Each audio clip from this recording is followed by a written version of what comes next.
தமிழக அரசியல் களம் சூடுபிடித்துள்ள நிலையில் அதிமுக தனது இரண்டாம் கட்ட தேர்தல் வாக்குறுதிகளை இன்று அதிகாரப்பூர்வமாக அறிவித்துள்ளது.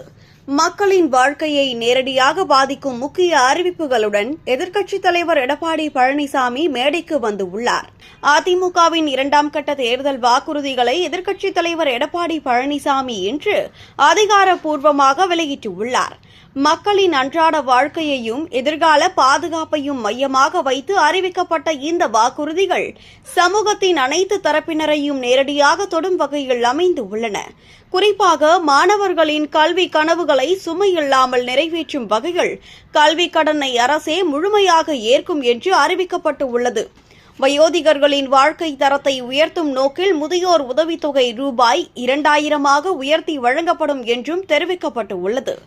அத்துடன் விலைவாசி உயர்வால் பாதிக்கப்பட்ட குடும்பங்களுக்கு நிவாரணமாக அனைத்து குடும்ப அட்டைதாரர்களுக்கும் ஆண்டுக்கு 3 இலவச கேஸ் சிலிண்டர்கள் வழங்கப்படும் என்ற அறிவிப்பு கவனம் ஈர்த்துள்ளது. பாரம்பரிய வீர விளையாட்டான ஜல்லிக்கட்டில் பங்கேற்று உயிரிழக்கும் வீரர்களின் குடும்பங்களுக்கு ரூபாய் 10 லட்சம் நிதியுதவி வழங்கப்படும் என அறிவித்து விளையாட்டு வீரர்களின் பாதுகாப்புக்கும் அரசு துணை நிற்கும் என உறுதியளிக்கப்பட்டுள்ளது. மேலும் சிறுபான்மையினர் மகளிர்களுக்கு வட்டியில்லா கடன் வழங்கப்படும் என்றும் மாற்றுத்திறனாளிகளுக்கான கடன்கள் முழுமையாக தள்ளுபடி செய்யப்படும் என்றும் அறிவிக்கப்பட்டுள்ளது.